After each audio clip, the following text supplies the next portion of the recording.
whatever you got to do to get them out of there, right? But if we're going to try and complete the ball down the field, and do whatever it takes to get by. Fair?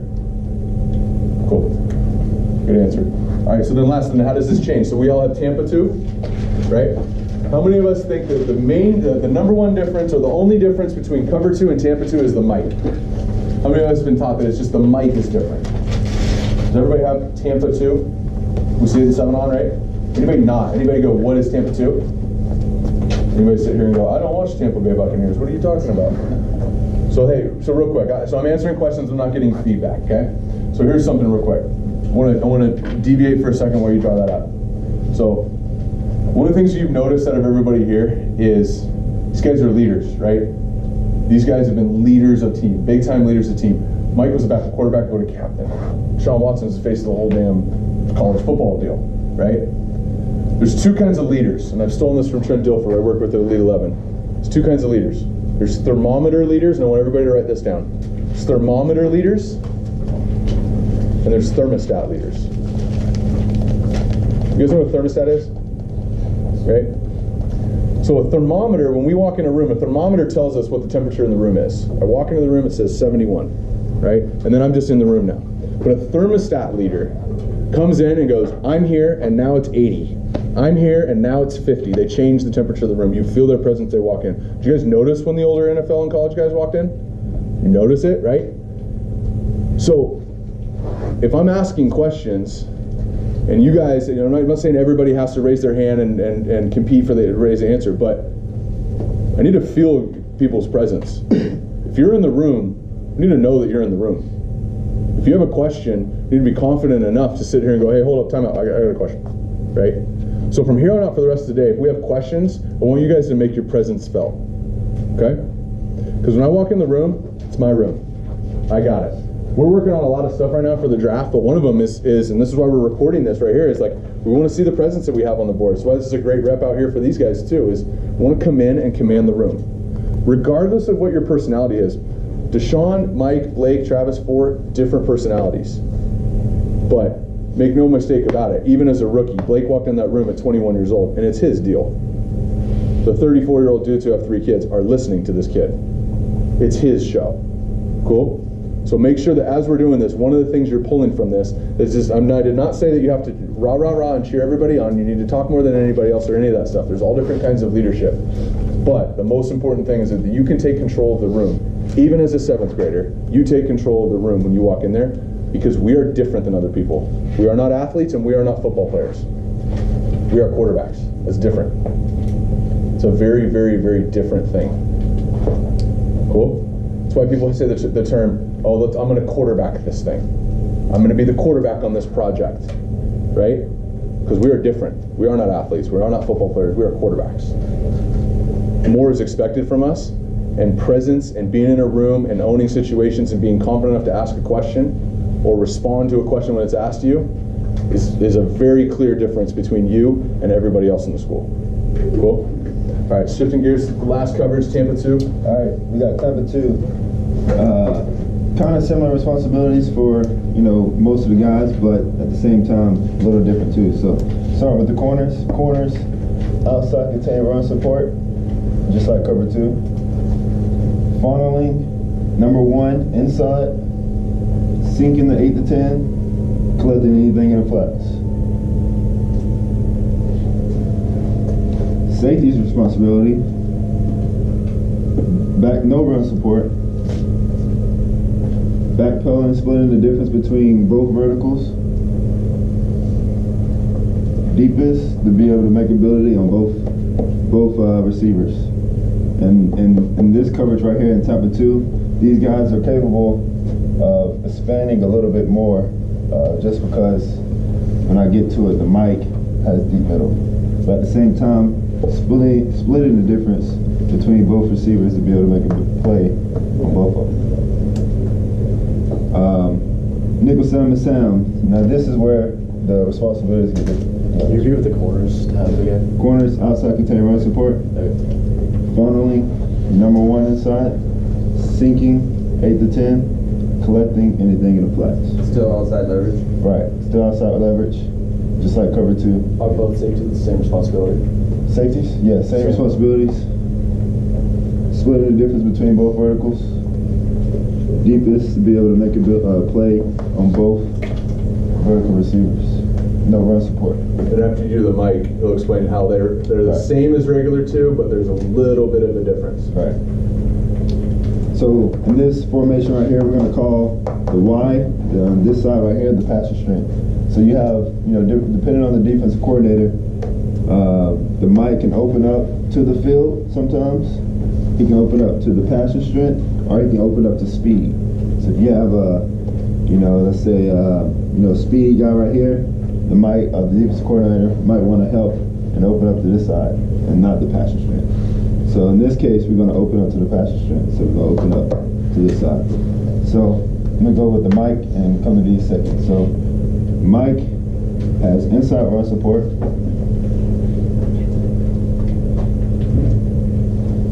Sprinting to 10 to 15 before getting his head around.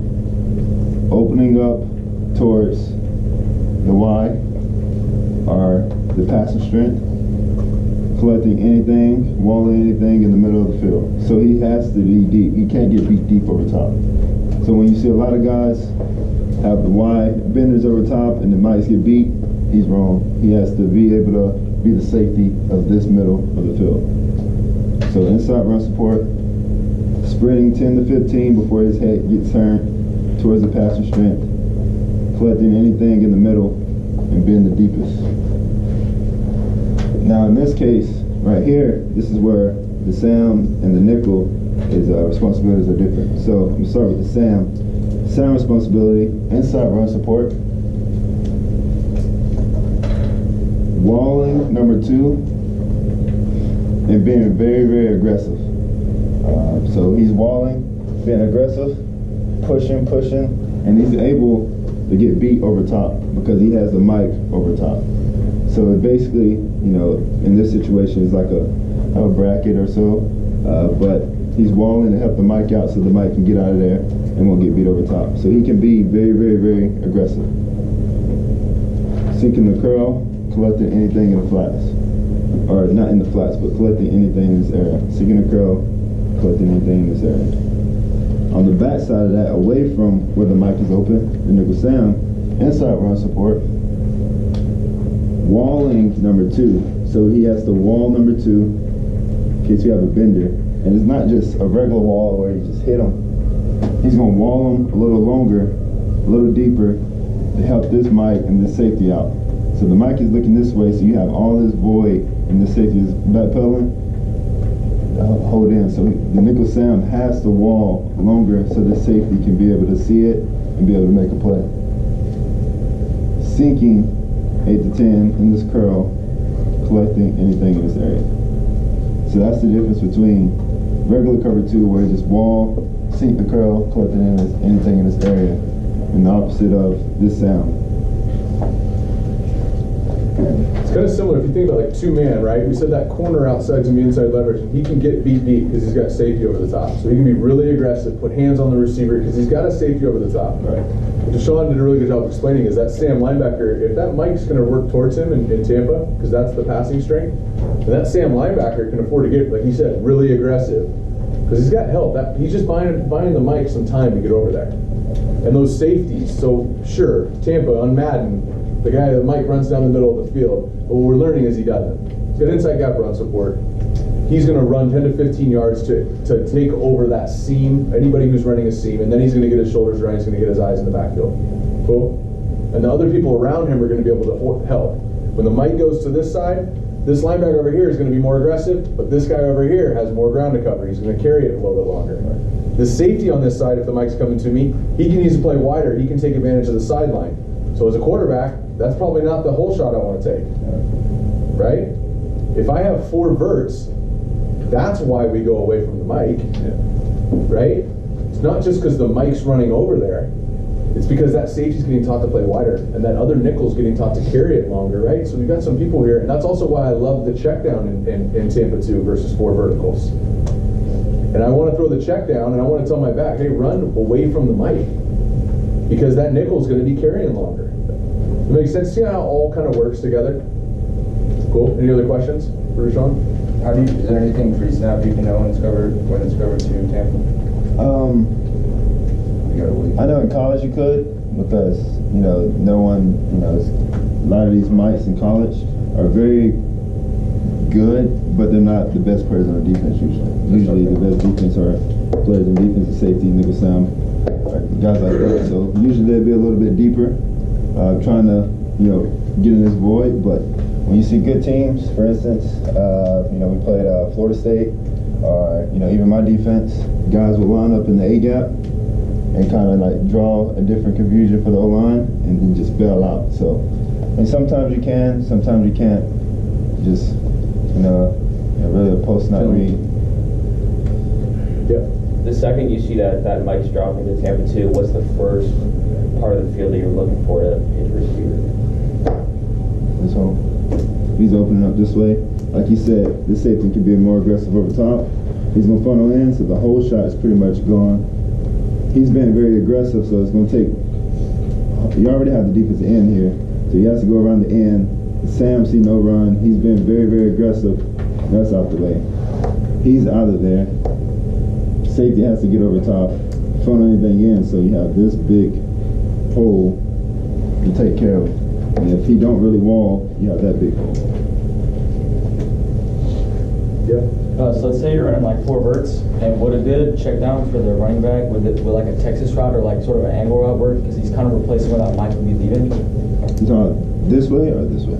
Yeah, to the strong side. So here. Yeah, something like that. You can do that, because remember he's walling, so he has to take care of that. If it's free release and he gets out, the mic's out, he's walling, you have all that grass. So I would agree. I would say that's a great route. The only thing I would say is it's a great route if you can throw it on time. Right. Right? And when we have 4 verts, we're not calling, and I say this with the NFL guys, I say like, hey, yes, there is a fade on this route, but if I want to throw a fade, I'm not going to call that play.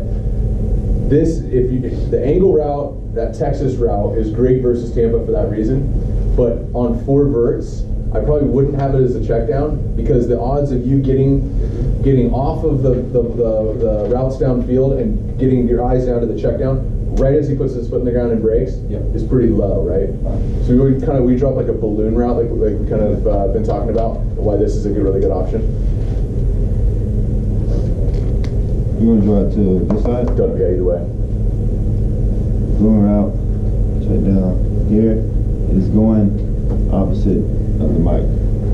So in this case, the mic's open up, running this way. If it's a window, it's just going to sit there. But if someone's here, the mic is here, he's going to open up and run across. So it's going to sit, come in, sit, the mic's inside, he's going to span away from it. But the area is kind of open, it's just going to sit there. There's no point of moving.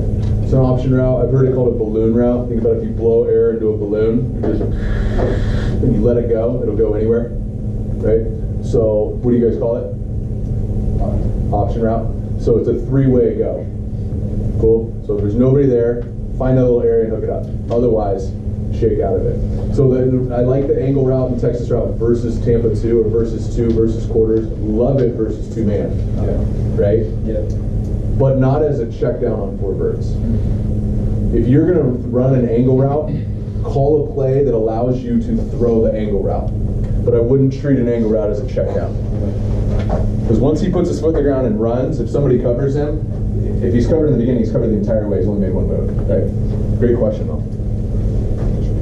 In quarters, are there any situations where the mic backer doesn't push to the strength of the defense or the offense?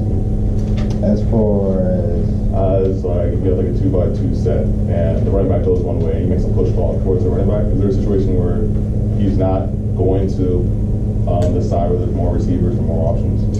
Are you talking quarters or Tampa? I'm talking about quarters. Quarters, well, Mike has inside run support.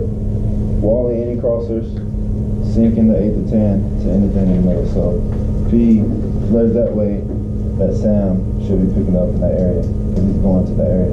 He has inside run support, walling, sinking, 8 to 10, collecting anything in the flats. Is that what you're talking about? This way. Yeah. So if you think about it, in a zone coverage, nobody has anybody. A couple things happen. One, every defender has an area and they're going to line up in a specific leverage that's going to allow them to cover their area easier.